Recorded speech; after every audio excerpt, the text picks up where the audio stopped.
जम्मू कश्मीर के उपराज्यपाल मनोज सिन्हा जी आज संवाद में हमारे साथ हैं। मनोज सिन्हा जी 2020 में 7 अगस्त को जम्मू कश्मीर के उपराज्यपाल बने थे, दूसरे उपराज्यपाल। उसके पहले जो नरेंद्र मोदी की जो पहली सरकार थी बतौर प्रधानमंत्री, उसमें 2014 से लेकर 2019 तक कई विभागों के मंत्री रहे, जिसमें कि संचार मंत्रालय का स्वतंत्र प्रभार रहा। उसके पहले रेलवे का पोर्टफोलियो मिला जब आपने ओथ लिया था मई 2014 में।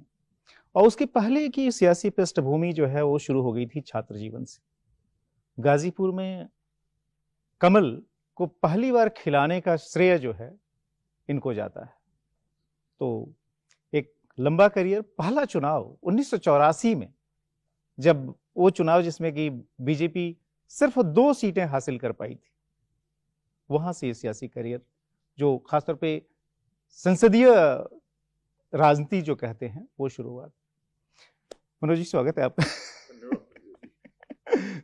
सबसे पहले तो मैं आपसे ये समझना चाहूंगा, क्योंकि अब 4 महीने बाद आपके 5 साल हो जाएंगे जम्मू कश्मीर में उपराज्यपाल के तौर पर। जब आप पहुंचे थे तो जम्मू कश्मीर में आर्टिकल 370 के समाप्त हुए 10 महीने हुए थे, और वहां से न सिर्फ जम्मू कश्मीर को विकास की मुख्य धारा में तेजी से ले जाने का काम, बल्कि आतंकवाद के खिलाफ बहुत सफल लड़ाई, उसको क्रश करना, हर पैरामीटर्स पर राज्य को, जो कि केंद्र शासित प्रदेश बन चुका था आर्टिकल 370 की समाप्ति के बाद, वहां पर सीधी कमान रखते हुए आगे लेकर जाना। और उसके बाद फिर पिछले साल अक्टूबर में फिर से चुनाव वहां करवाना, निर्वाचित सरकार का आ जाना। ये पूरा अगर मोटे तौर पे कहें 4.25 साल का जो पीरियड है, अगर इसको समअप करना हो आपके हिसाब से, तो इसको कैसे परिभाषित करना चाहे? मुझे लगता है कि जब मैं गया था तो 1 वर्ष पूरे हो गए थे। 5 अगस्त 2019 को आर्टिकल 370 और 35A एब्रोगेट किया गया। बिल्कुल। और मैं 7 अगस्त को पहुंचा था। मुझे लगता है कि जो सबसे महत्वपूर्ण काम मेरे जिम्मे था वो था इंडियन स्टेट की अथॉरिटी को जम्मू कश्मीर में इस्टेब्लिश करना।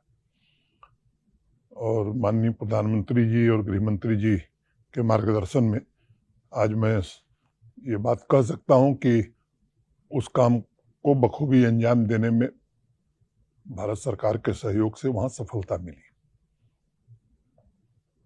पीस, प्रॉस्पेरिटी एंड डेवलपमेंट, ये मैं समझता हूं 3 ऐसे शब्द हैं जो हमारी प्राथमिकता में थे, और इन तीनों को अगर थोड़ा मैं विस्तार में ले जाऊं तो मैं आज कह सकता हूं कि शांति काफी हद तक स्थापित हो गई है। अनेक प्रकार की आशंकाएं जताई जा रही थी, लेकिन मुझे लगता है कि न एक जगह रिगिंग की शिकायत आई, न रीपोल हुआ, गोली बंदूक की बात छोड़िए, एक कंकड़ भी नहीं चला। 35 वर्षों में सबसे ज्यादा मतदान ऐसे इलाके थे जहां 10%, 8% मतदान होता था, वहां भी लंबी लाइनें लगी हुई थी। और लोकतंत्र का पर्व वहां के बुजुर्गों ने, नौजवानों ने, महिलाओं ने, सबने मिलकर के उत्साह से मनाया और चुनी हुई एक सरकार स्थापित हो गई। मैं आतंकवाद की अगर बात करूं तो मोटे तौर पर जिन तंजीमों का नाम आप जानते हैं, किसी के पास कोई बड़ा कमांडर अब बचा नहीं है। लोकल रिक्रूटमेंट अपने न्यूनतम स्तर पर 35 सालों में पहुंच गया है। सिविलियन किलिंग्स या फोर्सेस की किलिंग्स की मैं बात करूं, उसमें भी काफी हद तक गिरावट आई है। पत्थरबाजी, पड़ोसी देश के इशारे पर बंद, ये सब अब इतिहास की बातें हो गई हैं। Business as usual, transport, school, college, university जिस तरह देश के बाकी राज्यों में या क्षेत्रों में सामान्य ढंग से चल रहे हैं, जम्मू कश्मीर में भी सामान्य रूप से वो चल रहा है। 34-35 वर्षों बाद सिनेमा भी शुरू हो गया, शूटिंग भी शुरू हो गई, मुहर्रम का जुलूस भी निकल गया, तो लाल चौक पर लोग सेल्फी खिंचाने लगे तिरंगे के साथ। अनेक काम इस तरह के हो सके हैं। प्रॉस्पेरिटी की अगर मैं बात करूं तो अगर जम्मू कश्मीर की इकोनॉमी को आप देखेंगे तो पिछले 4.5 वर्षों में 2.5 गुनी बढ़ गई है। और सामान्य आदमी के इनकम की मैं बात करूं तो वो भी डबल हो गई, 75,000 से बढ़ करके वो 1.5 लाख हो गई। उस पैरामीटर पर भी, इकोनॉमी के पैरामीटर पर भी पहले से काफ़ी बेहतर काम जम्मू कश्मीर में हुआ है। जो वेस्टफुल एक्सपेंडिचर था उस पर नियंत्रण लगाने में प्रशासन को सफलता मिली और सिस्टम एक इस्टेब्लिश हो जाए, चीज़ें सिस्टम से चलें, उसमें भी मैं कह सकता हूँ कि काफ़ी हद तक हम लोग सफल रहे हैं। जहाँ तक डेवलपमेंट का सवाल है तो मुख्य रूप से जिन सेक्टर्स की आप बात करेंगे सभी सेक्टर्स में पहले की तुलना में काफ़ी प्रगति हुई है। इंफ्रास्ट्रक्चर से ही अगर मैं शुरू करूं तो कनेक्टिविटी मैं मानता हूं कि किसी भी एरिया के डेवलपमेंट में सबसे महत्वपूर्ण योगदान कनेक्टिविटी का होता है। 2001 सेंसस के आधार पर जो गांव 250 आबादी के हैं उसमें 3 को छोड़ करके बाकी सब सड़क से जोड़ दिए गए। मैं जब गया था तो जम्मू से श्रीनगर जाने में 8 घंटे लगते थे, कभी कभी उससे भी ज़्यादा लगते थे। अब 4-4.5 घंटे में आराम से लोग पहुंच जा रहे हैं। मोटे तौर पर 1.5 लाख करोड़ रुपए के हाईवे, एक्सप्रेसवे और टनल्स के काम चल रहे हैं और इसके कारण लोगों को काफ़ी सुविधा हुई है। वो जम्मू का रिंग रोड हो, श्रीनगर का रिंग रोड हो, कटरा दिल्ली एक्सप्रेसवे हो, अनेक भारत सरकार ने इस तरह की प्रोजेक्ट सैंक्शन किया है। अभी माननीय प्रधानमंत्री जी गए थे जी। अब उस टनल का नाम सोनमर्ग हो गया है जी। जेडमोर टनल का, उसका उद्घाटन किए थे और सोनमर्ग जाने का रास्ता 12 महीने खुल गया है। जो दूसरी टनल बन रही है जोजिला जी, जिससे लेह आप बराबर जा सकते हैं कारगिल, वो भी 26 संत या 27 के प्रारंभ तक बन जाएगी। रेल कनेक्टिविटी भी श्रीनगर कन्याकुमारी से अब जुड़ जी। गया है। मैं उम्मीद करता हूं कि माननीय प्रधानमंत्री जी शीघ्र, संभवतः शायद 19 तारीख को, उस रेल लिंक को देश को समर्पित करेंगे। एयर कनेक्टिविटी की अगर मैं बात करूं तो चाहे वो श्रीनगर हो चाहे जम्मू हो, जम्मू में नया टर्मिनल बन रहा है, कैपेसिटी एक्सपेंशन हुआ है, नाइट लैंडिंग शुरू हो गई और फ्लाइट्स की संख्या श्रीनगर में और जम्मू में पहले की तुलना में काफ़ी बढ़ गई है। दूसरी बात मैं आऊँगा, पावर डेफिसिट स्टेट वो रहा है। लगभग 3400-3500 मेगावाट का हाइड्रो पावर हम जनरेट करते थे। चूँकि हमारा बारिश पर ही हम निर्भर करते थे, सर्दियों में जनरेशन हमारा काफ़ी कम हो जाता था, तो 4 प्रोजेक्ट लगभग 3200 मेगावाट के चल रहे हैं। काम उनका तेजी से चल रहा है। मैं उम्मीद कर रहा हूँ 26 में 2 पूरे हो जाएंगे, 27 में 2 पूरे हो जाएंगे। सोलर पावर की कैपेसिटी भी हमारी बढ़ी है। ट्रांसमिशन और डिस्ट्रीब्यूशन सेक्टर की अगर मैं बात करूं तो अब आज हम इस स्थिति में हैं कि 24/7 पावर हम दे सकते हैं। पावर लॉसेस हमारे बहुत ज़्यादा थे वहाँ देश की तुलना में, 50% से भी ज़्यादा था। स्मार्ट मीटरिंग का काम तेज गति से चल रहा है और भारत सरकार के सहयोग से RDSS की योजना भी वहाँ चल रही है। 6.5 लाख से ज़्यादा स्मार्ट मीटर्स लगा दिए गए, बाकी भी लग जाएंगे। तो मुझे लगता है कि पावर सेक्टर में भी आत्मनिर्भरता की ओर हम लोग, जम्मू कश्मीर बढ़ रहा है। तीसरी बात मैं करूँगा एग्रीकल्चर एंड एलाइड एक्टिविटीज़ की। 70% आबादी वहाँ की एग्रीकल्चर और एलाइड एक्टिविटी से जुड़ी हुई है, मोटे तौर पर 13 लाख फैमिली। इसमें 2.62 लाख फैमिलीज हैं जो मार्जिनल फार्मर है। 2 साल पहले एक स्कीम हम लोगों ने बनाई थी, होलिस्टिक एग्रीकल्चर डेवलपमेंट प्लान। देश के जाने माने कृषि विशेषज्ञों के सहयोग से और जम्मू कश्मीर के एग्रीकल्चर और एलाइड डिपार्टमेंट्स के अफसर और जो 2 एग्रीकल्चर यूनिवर्सिटी हैं, बड़ी मेहनत से वो प्लान बना था और मैं कह सकता हूँ काफ़ी अच्छा प्लान बना था। 29 प्रोजेक्ट उसमें डिज़ाइन किए गए और वो प्रोजेक्ट साइलोज में नहीं बने थे, एक दूसरे से कनेक्टेड है। जैसे मैं कुछ बातें बताऊंगा। फॉडर डेफिसिट जम्मू कश्मीर में है जी। जो ज़रूरत है फॉडर की, 40% फॉडर हम पैदा करते हैं। इस HADP के इम्प्लीमेंटेशन के बाद 80% ज़रूरतें हमारी पूरी हो जाएंगी। मिल्क डेफिसिट स्टेट थी, अब हम मिल्क डेफिसिट स्टेट नहीं रह गए हैं। जब मैं गया था तो 37,000 लीटर मिल्क जो है पर डे प्रोसेसिंग होता था, अभी 2.25 लाख लीटर पर डे हो रहा है और ये 5 लाख जल्दी होने वाला है। मीट और एग बाहर से बड़ी मात्रा में आता है, उसमें भी 70% जरूरतें हम इस स्कीम के बाद पूरा कर पाएंगे। हाई डेंसिटी प्लांटेशन पर बड़ा फोकस किया है। ये सच है कि एप्पल हो, वॉलनट हो, चेरी हो, अनेक इस तरह के हार्टिकल्चर प्रोड्यूस हैं जो बड़ी मात्रा में वहाँ पैदा होते हैं, लेकिन ये भी सच है कि कैपेसिटी का पूरा दोहन हम नहीं कर पाते थे। बड़ी मात्रा में अब हाई डेंसिटी प्लांटेशन किया गया है और मैं उम्मीद करता हूँ कि HADP के इम्प्लीमेंटेशन के बाद अभी जो प्रोडक्शन क्षमता हमारी है वो 2.5 गुना से ज़्यादा बढ़ जाएगी। अब वेस्ट बहुत था, कोल्ड स्टोरेज की क्षमता हमारी कम थी। 4 वर्षों में हमारी क्षमता 2 गुने से ज़्यादा हो गई है और नए कोल्ड स्टोरेज आ रहे हैं। नीश प्रोडक्ट्स पर विशेष ध्यान हम लोगों ने दिया है। GI टैगिंग के कारण भी 7 प्रोडक्ट्स की GI टैगिंग हो गई है, 14 पाइपलाइन में। एक वर्ल्ड बैंक की सहायता से JK CIP प्रोजेक्ट 1800 करोड़ रुपए का और सैंक्शन किया है। दक्ष करके एक पोर्टल बनाया है जिसमें किसानों की ट्रेनिंग होती है, एग्री इंटरप्राइजेस कैसे बन सकते हैं, रोजगार कैसे मिल सकता है और मार्जिनल फार्मर हमारा कैसे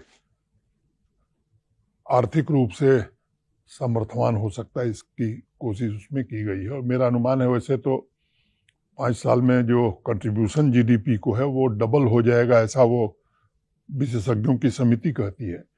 लेकिन मैं आपके बीच ये कहना चाहता हूँ कि मैं आश्वस्त हूँ कि वो डबल नहीं 2.5 गुना कंट्रीब्यूशन हो जाएगा। तीसरे सेक्टर पर मैं आऊँगा, टूरिज्म जी। इंफ्रास्ट्रक्चर उस क्षेत्र में भी बढ़ा है, लेकिन शांति स्थापित होने के कारण पिछले साल 2.36 करोड़ लोग आए, 65,000 फॉरेन टूरिस्ट आया। अनेक इंटरनेशनल G20 की मीटिंग के बाद मैं समझता हूँ कि फॉरेन टूरिस्ट इन्फ्लक्स में काफ़ी बढ़ोतरी हुई है। एक और प्रोजेक्ट हम लोगों ने भारत सरकार को सबमिट की है, 4 श्रीनगर के डेस्टिनेशन है, 5 जम्मू रीजन के डेस्टिनेशन है और उसमें भारत सरकार की ओर से आश्वासन है। मैं समझता हूँ कि उसे भी जल्द डेवलप करेंगे। होम स्टे बड़ी मात्रा में वहाँ बढ़ गया है जी, डाबर से लेके तमाम एक कार्यक्रम में मैं था, करण सिंह जी का सम्मान समारोह था, तो मैं केवल चर्चा करना चाहूँगा। करण सिंह जी ने मुझसे पूछा कि भाई और सब काम तो आप लोग कर रहे हैं, ठीक है, एक काम मैं आपको बताता हूँ, 15-20 साल में ऐसी साफ डल झील हमने नहीं देखी। ये मैं करण सिंह जी को अच्छा। तो अनेक फ्रंट पर जी, और कई इवेंट ऐसे हुए हैं, मोटर रेस हो, मैराथन हो, इसके कारण भी, हाँ, विंटर गेम्स, तो ये सब चीजें भी लगातार हो रही हैं। मैं उम्मीद करता हूं कि, और एक बात मैं कहना चाहता हूं कि पीस के स्टेक होल्डर्स की संख्या बहुत बढ़ गई है। मेरा अनुमान है कि 5,000 से ज्यादा होटल पिछले 4 साल में बने हैं। अब होटल केवल बने नहीं, अगर 6 करोड़ 7 करोड़ भी आप एक होटल की कीमत जोड़ें तो इतना इन्वेस्टमेंट, और उसमें इतना इन्वेस्टमेंट हुआ है और 98% से ज्यादा लोकल लोग हैं। अब केवल होटल नहीं बने, उनके साथ टैक्सी भी लगी है, उनके साथ लोग भी लगे हैं, बहुत सारी चीजें जुड़ी हुई हैं। तो मुझे लगता है कि जिसका फाइनेंशियल इन्वॉल्वमेंट हो गया है वो भी पीस का एक स्टेक होल्डर है। तो आपने पीस की बात, तीसरी बात अभी मैं जरा 2-3 मिनट में मैं पीस पे कुछ पूछना चाहता, जी बिल्कुल उस पर आएंगे। जी, इंडस्ट्रियल इन्वेस्टमेंट की तरफ मैं आना चाहता था। आज़ादी से लेकर के 2020-21 तक मोटे तौर पर 14-15 हज़ार करोड़ का इन्वेस्टमेंट हुआ था। भारत सरकार के सहयोग से एक न्यू इंडस्ट्रियल स्कीम बनी और मैं ऑन रिकॉर्ड ये बात कहना चाहता हूं कि माननीय गृह मंत्री जी ने उसमें बड़ी रुचि ली थी। 28,400 करोड़ रुपए का एक पैकेज भारत सरकार ने जम्मू कश्मीर में इंडस्ट्री लगाने के लिए दिया था। जम्मू कश्मीर देश का पहला ऐसा इलाका है, यूटी है या राज्य है, 10 साल की स्कीम थी, 3 साल में 28,400 करोड़ का इंसेंटिव खत्म हो गया और हमारे पास ढेर सारी एप्लीकेशंस और इंडस्ट्री रजिस्टर्ड हैं जिनके लिए भारत सरकार से हम लोगों ने आग्रह किया कि इसे और बढ़ाया जाए। जमीन पर 10,000 करोड़ से ज्यादा का प्रोडक्शन शुरू हो गया है। 20-21 हजार करोड़ के काम चल रहे हैं जो 6 महीने 8 महीने 1 साल में पूरे हो जाएंगे। टोटल प्रपोजल की मैं बात करूं तो 1.5 लाख करोड़ से ज्यादा के proposal Jammu Kashmir industry department के पास हैं। लैंड बैंक की थोड़ी कमी थी। 46 नए इंडस्ट्रियल स्टेट बनाए जा रहे हैं। काफी हद तक लैंड हम दे सकेंगे ऐसा हम मानते हैं।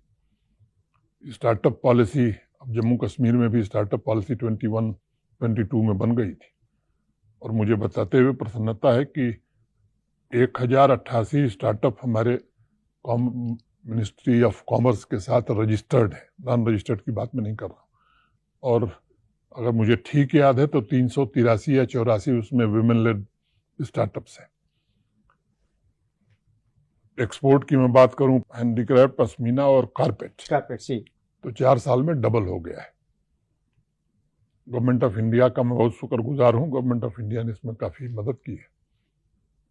अब स्पोर्ट्स और एजुकेशन, ये दो बातों का जिक्र करके, एजुकेशन के फील्ड में भी मैं अगर हायर एजुकेशन की बात करूं, कुछ बड़े नए और अभिनव प्रयोग जम्मू कश्मीर ने किए हैं।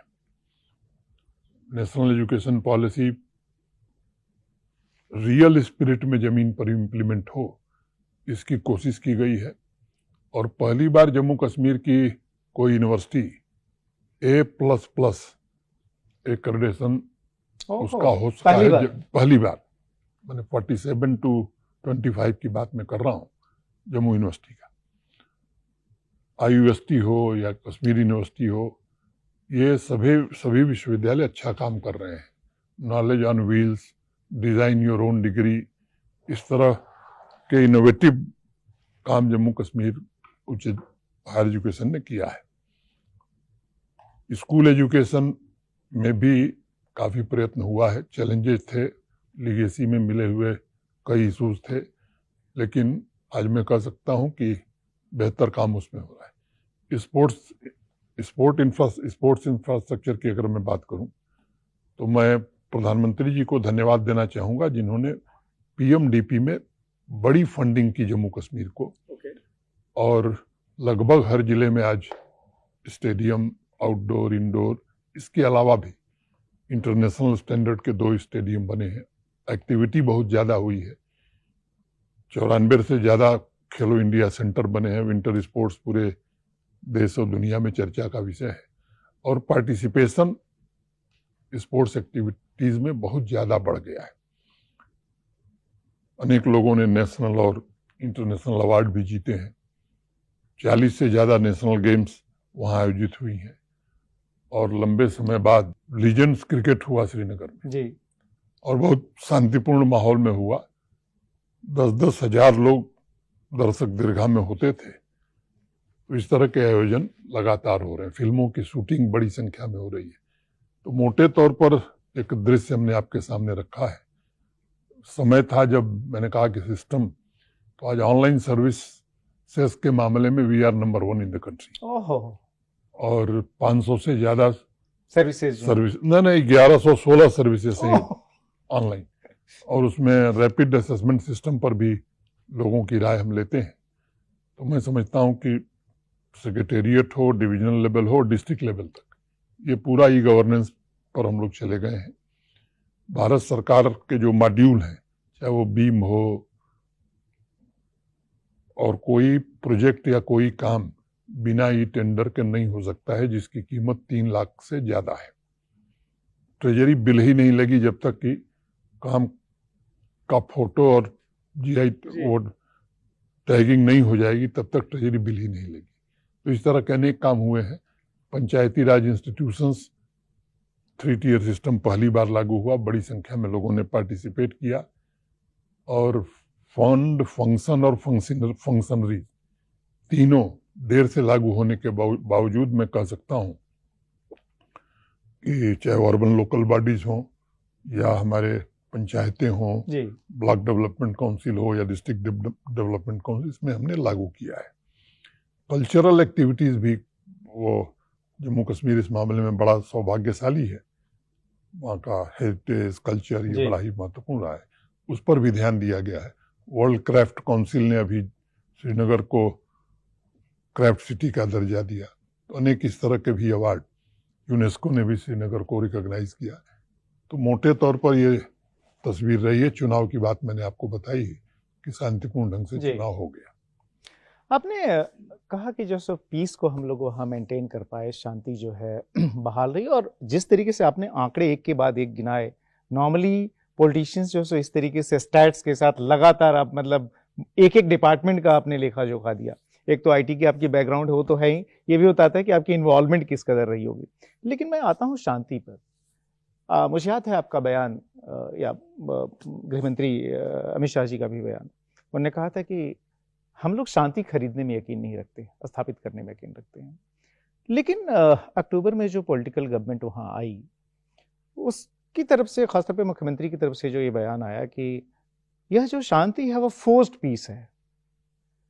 जब इस तरह के स्टेटमेंट होते हैं, और भी खासतौर पे जो पॉलिटिकल गवर्नमेंट को लीड करने वाले लोग हैं, इसको आप किस तरीके से देखते हैं? क्या जम्मू कश्मीर की वही राजनीति है जो कितने वर्षों में चलती रही और जिसकी वजह से जो है अस्थिरता रही, आतंकवाद पनपा, या फिर जो है सो एक भय है कि ये शांति कभी भी जा सकती है? नहीं, ये भय तो नहीं कि शांति कभी भी जा सकती है। वैसे पड़ोसी हमारा निरंतर कोशिश करता है, अच्छी स्थिति में होता है तो भी करता है, और जब खराब स्थिति हो जाती है तो ज़्यादा करता है। अब जम्मू कश्मीर में विधानसभा लोकसभा के चुनाव शांतिपूर्ण ढंग से हो जाए, पार्टिसिपेशन बढ़ जाए, तो पेट में दर्द स्वाभाविक है पड़ोसी के। मैंने जैसे पहले बताया कि अब लोकल रिक्रूटमेंट लगभग शून्य की तरफ न्यूनतम स्तर पर पहुंच गया है। तो इन्फिल्ट्रेशन बड़ी संख्या में जम्मू क्षेत्र में भी और कश्मीर क्षेत्र में भी। और जम्मू रीजन जो पूरी तरह से शांत था, वहाँ पड़ोसी ने काफ़ी प्रयास किया है। पिछले दिनों कुछ घटनाएं भी हुई हैं, और स्वाभाविक रूप से शांति के कारण फोर्सेस का ध्यान जम्मू रीजन पर कम हो गया था। जब हम लोग गए थे तो प्रियॉरिटी कश्मीर रीजन ही था, लेकिन अब कोऑर्डिनेशन बहुत बेहतर है फोर्सेस का। Army, CAPF, Jammu Kashmir police. अभी कठुआ में 2 फॉरेन टेररिस्ट मारे गए हैं, 3 की तलाशी का अभियान अभी लगातार जारी है। तो कोशिशें हो रही हैं, लेकिन मैं आश्वस्त हूँ कि इस काम को जल्द ही अंजाम दिया जाएगा। संवैधानिक पदों पर बैठे हुए लोगों से ये अपेक्षा की जाती है कि कुछ भी सोच समझ करके ही कहा करें। उन्होंने किस उद्देश्य से कहा मैं नहीं जानता हूँ, लेकिन मैंने जैसा पहले बताया कि शांति है, इसके लिए अब किसी सर्टिफिकेट की जरूरत नहीं है। वहाँ का आम आदमी ये महसूस करता है, और जो लोग देश के बाकी हिस्सों से जा रहे हैं, मैं उन्हीं को अपना ब्रांड एम्बेसडर मानता हूँ। वही जाकर के देश भर में बता रहे हैं कि नहीं अब कश्मीर जाने लायक है, इसीलिए संख्या बढ़ रही है। इतने बड़े पैमाने पर रिकॉर्ड लेवल पर टूरिस्ट जा रहे हो, ऑब्वियसली जो है सो उस पीस का ही वो सिंबल है। मैं आपसे ये समझना चाहता हूँ कि आपने ऑलमोस्ट 4.25 साल तक केंद्र के प्रतिनिधि के तौर पर, जम्मू कश्मीर के लेफ्टिनेंट गवर्नर के तौर पर, एक तरह से जम्मू कश्मीर का पूरा प्रशासन, सारे विकास कार्य सीधे सीधे उसको देखा। अक्टूबर में ये चुनी हुई सरकार आई। जो आपका अनुभव है पिछले 6 महीनों का, क्या लगता है कि जितनी तेजी से आप लोग काम कर पाए, वह काम की रफ्तार अब सुस्त पड़ने वाली है, पड़ रही है, या फिर जो आपका गोल था कि जम्मू कश्मीर को डेवलपमेंट के हर पैरामीटर पर लगातार आगे बढ़ाकर रखना है, उसमें कहीं कोई शिथिलता आती हुई दिखाई दे रही है? मुझे लगता है कि माननीय प्रधानमंत्री जी की ये प्रबल इच्छा है कि जम्मू कश्मीर एक डेवलप यूटी बने, और देश के बाकी राज्यों से सुविधाएं वहाँ कम न हो। थोड़ा वक्त लगेगा, लेकिन मुझे लगता है कि उस लक्ष्य को हासिल किया जाएगा। चुनी हुई सरकार से भी मैं उम्मीद यही करता हूँ। मुझसे पहले भी किसी ने सवाल पूछा था चुनाव के समय या चुनाव के जस्ट बाद कि दिल्ली में बड़ा तनाव रहा। हमने कहा भाई तनाव का कोई कारण नहीं है। अगर चुनी हुई सरकार का भी agenda peace, prosperity and development ही होगा, मैं समझता हूँ कि जनता के प्रतिनिधि का भी, और हमारा भी वही है, तो फिर क्लैश किस बात का।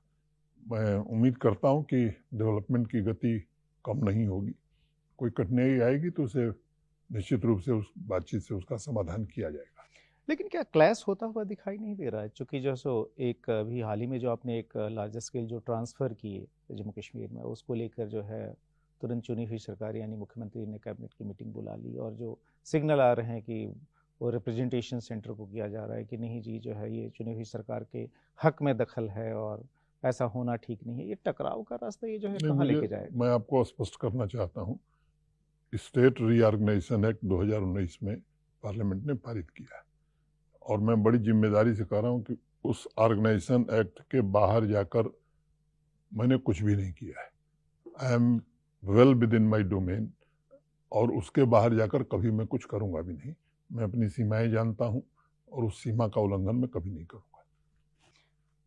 बिल्कुल, आपने कहा कि सीमाओं का कभी उल्लंघन नहीं करेंगे, लेकिन इसके साथ एक प्रश्न और जिसके लिए बार बार दबाव वहाँ की पार्टियां बना रही हैं, वहाँ के संगठन बना रहे हैं, और हालांकि जिसको कि प्राइम मिनिस्टर ने खुद जो है प्रॉमिस किया हुआ है कि जम्मू कश्मीर को हम लोग जल्दी से जल्दी जो है फुल स्टेटहुड देंगे, यानी 2019 में जो फुल स्टेटहुड से जो यूटी बनाया गया और यूटी के तौर पर जो आपने सारे डेवलपमेंट किए, वो फिर से फुल स्टेटहुड की तरफ, उस तरफ जाने की परिस्थिति अभी पैदा हो गई है या कुछ समय लगेगा? क्योंकि बहुत सारे, आपने कहा कि सीमा पार से जो गतिविधियां हैं वो फिर से बहुत तेजी से शुरू हो गई हैं। जो हमारा पड़ोसी देश पाकिस्तान है उसको जम्मू कश्मीर की शांति जो है वो बिल्कुल पसंद नहीं है, तो क्या वो उस परिस्थिति की तरफ हम बहुत जल्दी लौटते हुए मुझे दिखाई लगता दे है रहे हैं? कि ये बात पार्लियामेंट के फ्लोर पर गृह मंत्री जी ने 5-6 अगस्त को ही कह दिया था, और सीक्वेंस उन्होंने उसी समय बता दिया था कि delimitation first, assembly election second, and then statehood at appropriate time. और यही बात सुप्रीम कोर्ट को भी भारत सरकार ने बताई थी। प्रधानमंत्री जब योगा डे पर गए थे श्रीनगर, तो उन्होंने सार्वजनिक मंच से चुनाव के दौरान भी सभाओं में उन्होंने कहा कि राज्य का दर्जा हम देंगे। अभी हाल में किसी इंटरव्यू में गृह मंत्री जी को मैं सुन रहा था, उन्होंने कहा कि स्टेटहुड दिया जाएगा अप्रोप्रिएट टाइम पर। तो इसमें किसी को संदेह नहीं होना चाहिए, क्योंकि जो जो कहा गया पार्लियामेंट के फ्लोर पर, डिलिमिटेशन भी हो गया, चुनाव के बारे में भी ऐसी ही आशंकाएं जाहिर की जाती थी, चुनाव भी हो गया, तो ये भी मिलेगा। थोड़ा लोगों को इंतजार करना चाहिए। आपने कहा कि कन्याकुमारी से श्रीनगर जो है बहुत जल्दी लोग आ जा सकेंगे, सीधी ट्रेन हो जाएगी। दिल्ली से लोग श्रीनगर ट्रेन के जरिए जाने के लिए बेचैन है। क्या कोई डेफिनेट तारीख हम लोग बता सकते हैं कि कब ये उद्घाटन होने जा रहा है? मुझे लगता है 3rd वीक ऑफ अप्रैल में हो जाएगा। कोई तारीख वारीख तय हुई? मोटे तौर पर अगर मैं समझ सकता हूं तो 19-20 तारीख को हो जाएगा। एक बहुत बड़ी डेवलपमेंट होगी जी। जम्मू कश्मीर के लिहाज से, जो फुल इंटीग्रेशन की बात, और जिसकी दिशा में आर्टिकल 370 का एबॉलिशन एक मेजर स्टेप था, और उसके बाद से जो तमाम जो सेंट्रल एक्ट्स को जो आप लोगों ने इक्वल कर दिया वहाँ ले जाकर। मैं आपसे ये समझना चाहता हूँ कि जब आपको कहा गया जम्मू कश्मीर जाने के लिए, और उस समय जो है उसके ठीक पहले जो वहाँ एलजी थे उनका सिर्फ कार्यकाल 10 महीने का रहा था, और उस समय आप जब पहुंचे तब आर्टिकल 370 के खत्म हुए सिर्फ 1 साल से 1-2 दिन ज़्यादा हुआ था, चूँकि 5 अगस्त 2019 को खत्म हुआ था। अपने 7 को ओतली 6 को आपका नोटिफिकेशन आया था। आपने सोचा था कि इतना लंबा कार्यकाल आप वहाँ समय बिताएंगे? नॉर्मली वहाँ पर लेफ्टिनेंट गवर्नर, गवर्नर तो छोड़िए, जो टॉप ऑफिशियल्स हैं वो भी चॉपर से उड़ के एक जगह से दूसरी जगह जाते थे। आप बाई रोड हर तरफ गए, एक खुद का कनेक्ट बनाया लोगों के साथ, और जिसके आधार पर आपको इतनी कामयाबी मिली, इतनी सारी चीजें कर पाए, और खुद आज जम्मू कश्मीर के लोग उसमें स्टेक होल्डर बन चुके हैं। उस समय ये दिमाग में था कि जा रहे हैं तो एक लंबी बारी खेलने के लिए जा रहे हैं? मैंने ये सोचा भी नहीं था कभी जम्मू कश्मीर में जाऊंगा। माता वैष्णो देवी के दर्शनार्थों में जाता था पहले से, 1-2 बार कश्मीर भी गया था, रेलवे में था तब भी पार्लियामेंट्री कमेटी की मीटिंग के लिए गया था। लेकिन जम्मू कश्मीर किसी दायित्व के निर्वहन हेतु जाना पड़ेगा, ये मैंने सपने में भी नहीं सोचा था। और जाने के बाद ये जरूर लगा कि एक काम मिला है तो इस काम को अपनी क्षमता से, अपनी बुद्धि और विवेक से जितना किया जा सकता है वो करना चाहिए, और मैंने कोशिश की है। मैं नहीं जानता, ये समय बताएगा। कोशिश की है, ईमानदारी से कोशिश की है, और मैं समझता हूँ कि डेस्टिनी एक बड़ी चीज़ होती है, तो वो लिखा रहा होगा, इसलिए मैं पहुँच गया हूँ, और जब तक हूँ तब तक ठीक से ही काम करूँ, ऐसा मन है। नहीं, बिल्कुल ठीक से आप काम करें। आपने कहा कि माता वैष्णो देवी के दर्शन के लिए उसके पहले जाते रहे थे आप। ये कब आपको इसकी भनक लगी कि आपको जम्मू कश्मीर का दायित्व दिया जा रहा है लेफ्टिनेंट गवर्नर के तौर पर? चूंकि आप 2019 का चुनाव हुआ था, जिस गाजीपुर में आपने लगातार विकास के कार्य किए थे, सांसद तो थे ही आप वहाँ पर, रेल राज्य मंत्री के नाते या फिर जो सो MOS कम्युनिकेशन इंडिपेंडेंस चार्ज के नाते आपने बहुत सारी योजनाएं दी थी। गाजीपुर से दिल्ली के लिए पता नहीं कितनी ट्रेनें शुरू हुई। एक विकास पुरुष की आपकी इमेज बनी। बावजूद इसके 2019 में आप वो चुनाव हारे और उसके बाद से मुझे लगता है कि अगले 1 साल तक आपके पास कोई जिम्मेदारी भी नहीं थी। कब कैसे परिस्थिति बनी आपके जम्मू कश्मीर जाने की? क्या मन में चल रहा था उस वक्त? कोविड का पीरियड था, मुझे याद है, जब ये सब चीजें। मैं बनारस में था उस समय। मुझे गृह मंत्री जी का फोन आया था दिल्ली आने के लिए, और जब मैं उनसे मिला था, अगर तारीख मुझे ठीक याद है 26 या 27 जून था, तो बातचीत में मुझे संकेत मिला था कि ये दायित्व शायद मिलने वाला है। 4.5 साल में कैसे जो है जम्मू कश्मीर बदला, और जब आप खुद सीधे सीधे उसके चार्ज में रहे 4.25 साल, अभी भी जो है काम वहाँ चल ही रहा है। जम्मू कश्मीर का भविष्य क्या देखते हैं? कोई मन में आशंका है कि अगर जो है फुल स्टेटहुड की तरफ हम गए और जो जम्मू कश्मीर की सियासत बदनाम रही कि वहाँ पर जो है खुद पॉलिटिकल पार्टीज़ ने वहाँ अलगाववाद को बढ़ाया अपने इंटरेस्ट में, करप्शन वहाँ के DNA में रहा, रोशनी स्कैम आपके टाइम में ही अनर्थ हुई और आपने बड़े कड़े एक्शन लिए, क्या वो आशंका कहीं है कि कहीं फिर से गड़बड़ न हो जाए? और जम्मू कश्मीर की जो आवाम है उसके मन में भी ये प्रश्न रहता है। मुझे लगता है कि जम्मू कश्मीर अब वहाँ से काफ़ी आगे निकल चुका है। झेलम में पानी पहले की तुलना में काफ़ी बह गया है, और देश में जो सरकार है, मैं समझता हूँ कि उस सरकार के पास इच्छा शक्ति बहुत दृढ़ है। गृह मंत्री जी की बराबर पैनी नज़र इन सब मामलों पर बनी रहती है। ये स्वप्न में भी कोई नहीं सोच सकता है। जो हुर्रियत जो था, जो कि अलगाववाद का एक तरह से कह सकते हैं प्लेटफॉर्म ही था, वहाँ कई सारे हुर्रियत से जुड़े हुए जो संगठन थे वो जो है उन्होंने साथ छोड़ा है। इनफैक्ट मुझे याद है गृह मंत्री का बयान भी आया था कि कैसे कैसे ये पूरा जो अलगाववाद आंदोलन खत्म हो रहा है। क्या हम मान के चलें कि अब ये जो है सो कोई डोमिनेंट फोर्स नहीं रह गए वहाँ पर, इनकी कोई वैल्यू नहीं रह गई? देखिए, जमात और हुर्रियत ये इनके DNA में क्या है ये समझना जरा कठिन है, लेकिन साक्ष्यों के आधार पर लगातार कार्रवाई हुई है और इसका इवैल्यूएशन हर स्तर पर निरंतर हो रहा है। आपको ध्यान होगा कभी कभी संगठन बैन होते थे, व्यक्तियों पर बैन नहीं लगता था, तो वो मुखौटा दूसरा संगठन बना करके उन्हीं गतिविधियों में शामिल हो जाते थे। अब भारत सरकार का गृह मंत्रालय केवल संगठनों पर बैन नहीं लगाता, व्यक्ति भी चिन्हित कर देता है कि अगर मनोज सिन्हा कोई संगठन बना रहे हैं और मनोज सिन्हा पर बैन लगाओ तो वो संगठन ऑटोमेटिकली फिर एजेंसीज के निगाह में आ जाएगा।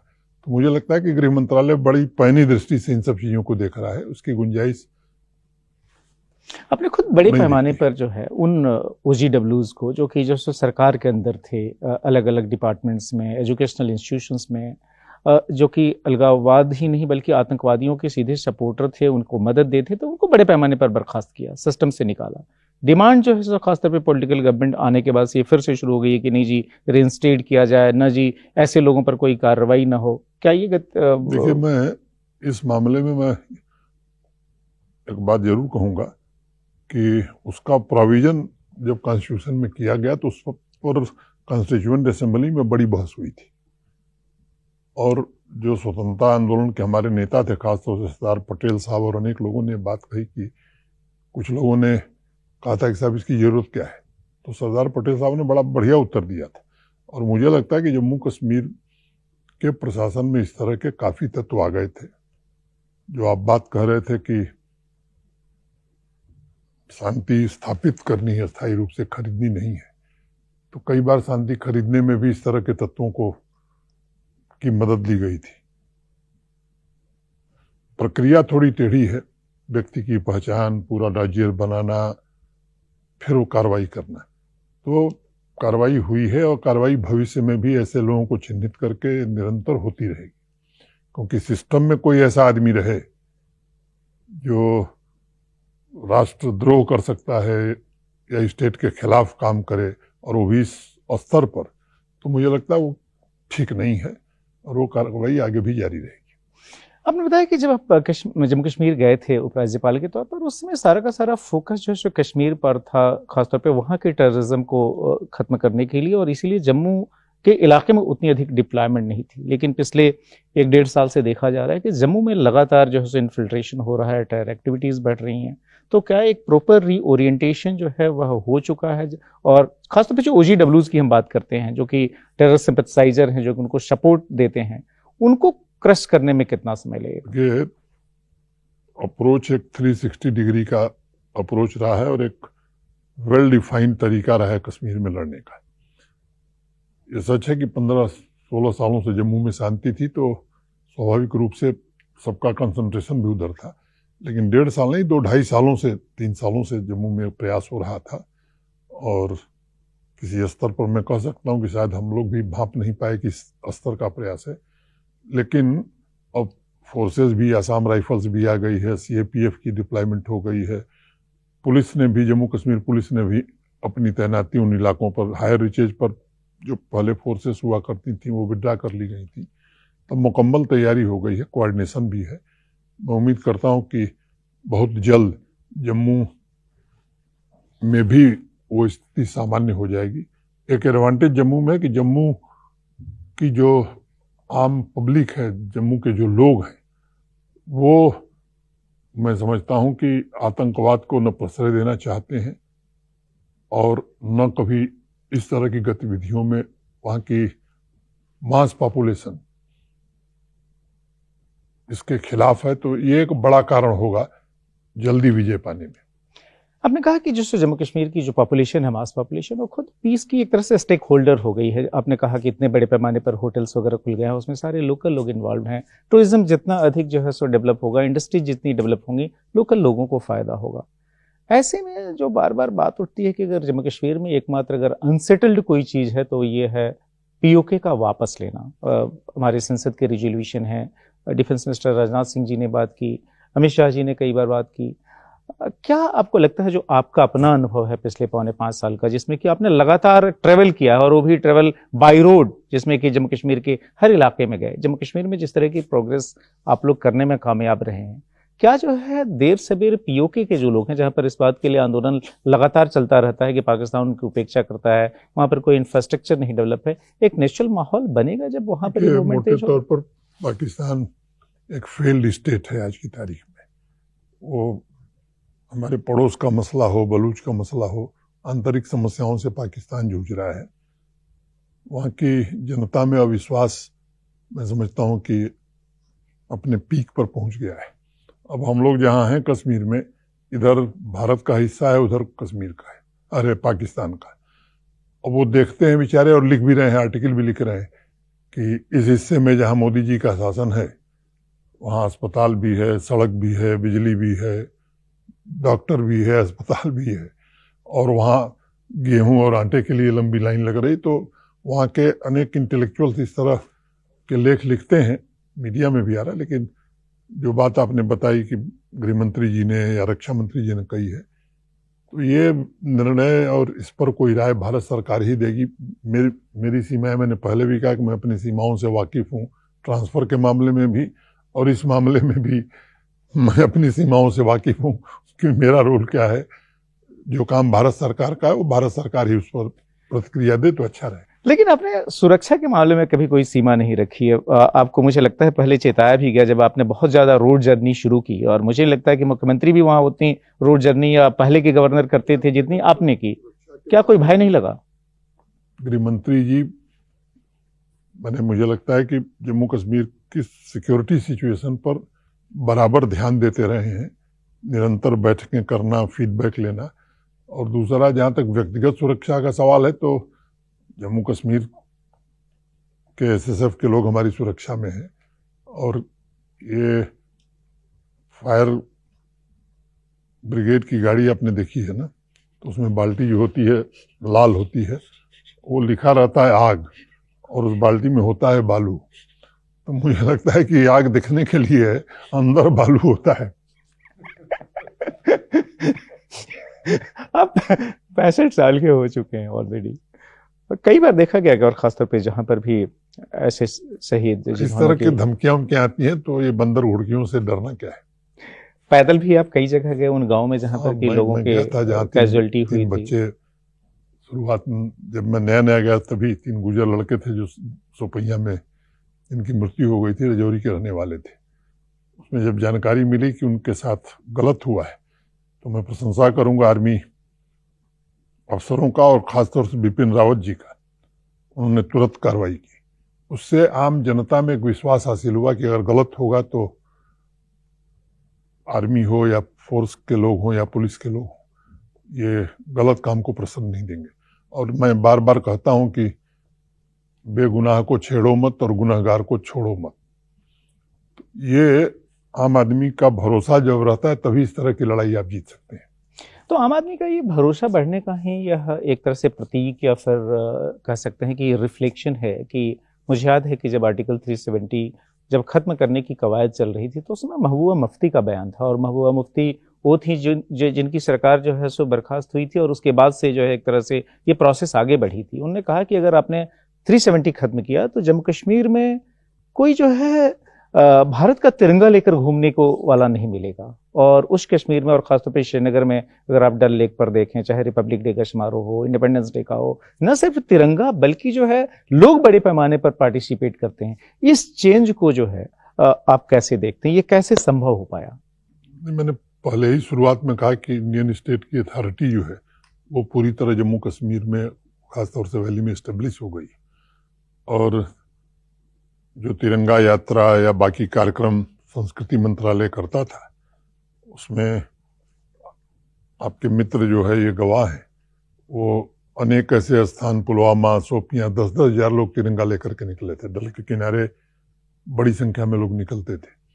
जब पहली बार 2021 में मैंने 15 अगस्त के पहले हर डिस्ट्रिक्ट में कंपटीशन कराया राष्ट्रगान को लेकर के, तो बड़ी संख्या में लोगों ने पार्टिसिपेट करना शुरू किया।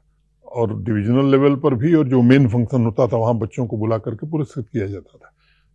धीरे धीरे मैं समझता हूं कि 21, 22, 23, 24 ये संख्या लगातार बढ़ती गई और तिरंगे की कमी पड़ने लगी थी। तिरंगा उठाने वालों की कमी मुझे कभी नहीं दिखी। ये बहुत ही एक तरह से कह सकते हैं कि जो सो पॉजिटिव डेवलपमेंट है।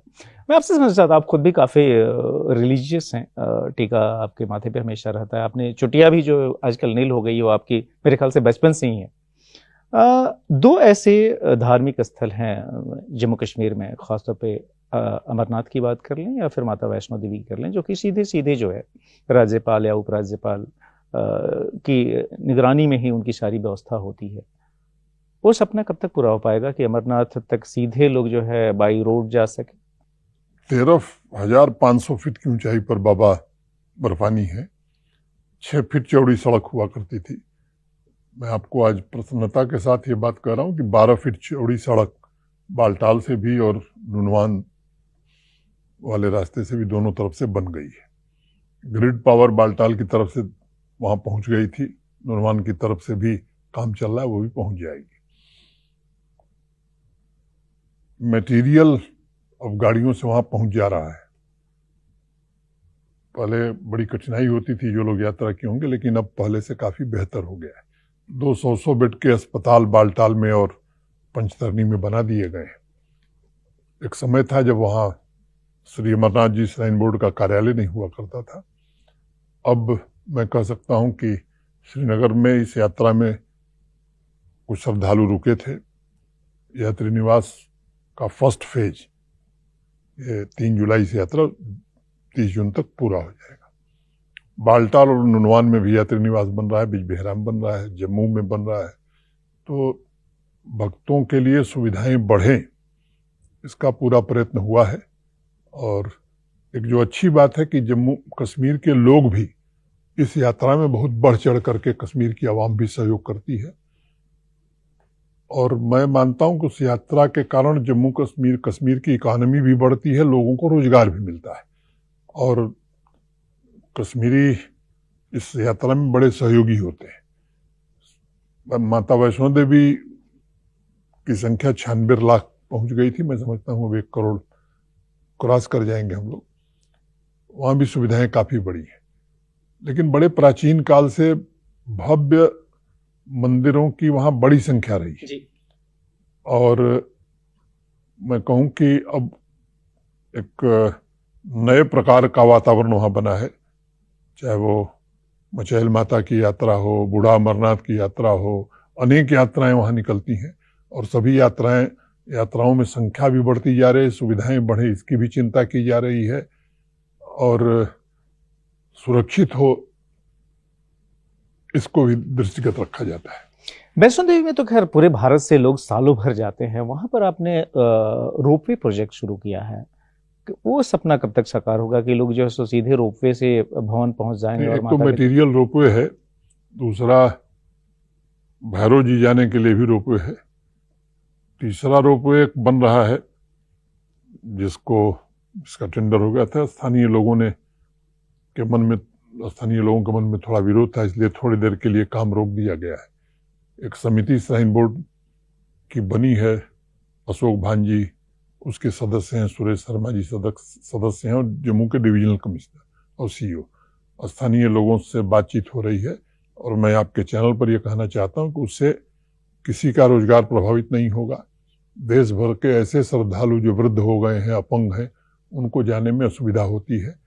बोर्ड इसका पूरा ध्यान रखेगा, जिनकी किसी की रोजी रोटी उससे न प्रभावित हो। अगर किसी पर प्रभाव भी पड़ेगा तो बोर्ड उसको कंपनसेट करेगा। ये बताएं कि कितना संतोष होता है, क्योंकि छात्र जीवन में विद्यार्थी परिषद से आप जुड़े और ऑब्वियसली जो सोच थी उसमें ये हमेशा था कि भाई कश्मीर का जो सो फुल इंटीग्रेशन जो है भारत के साथ होना चाहिए। जो नारे भी उसमें लगते थे कि भाई एक देश में जो है 2 विधान 2 निशान, ये सब नहीं चल सकते। फाइनली 2019 में जो है आप ही की पार्टी की जब केंद्र में सरकार थी, वह जो है आर्टिकल 370 खत्म किया गया और एक फुल इंटीग्रेशन हुआ और वहां जाकर आपने पिछले 4.5 साल में जो है इतने सारे कार्य किए। ये अपने आप को कितना संतोष देता है, अगर आइडियोलॉजी के हिसाब से भी कहें? मुझे लगता है कि भारत के नागरिक के नाते किसी को भी यह संतोष हो सकता है कि ऐसे लोग जो हाशिए पर थे, जो रह तो सकते थे, वोट नहीं दे सकते थे, वहां सफाई तो कर सकते थे लेकिन नौकरी नहीं पा सकते थे। मैं समझता हूं कि ऐसे लोग आज घरों से वहां रह रहे हैं, नौकरी भी पा रहे हैं, योगदान भी दे रहे हैं। पाक अधिकृत कश्मीर से आए हुए लोग हों या वेस्ट पाकिस्तान के रिफ्यूजी हों या हमारे आदिवासी समुदाय के लोग हों, वाल्मीकि समाज के लोग हों, मैं समझता हूं कि एक बड़ा तबका था जो मानता ही नहीं था कि हम वास्तव में भारत के नागरिक हैं। आज वो सम्मानपूर्ण जीवन जी रहे हैं, तो ये सबके लिए संतोष की बात है और स्वाभाविक रूप से माननीय प्रधानमंत्री जी की दृढ़ इच्छा शक्ति के कारण ये सब हो सका है।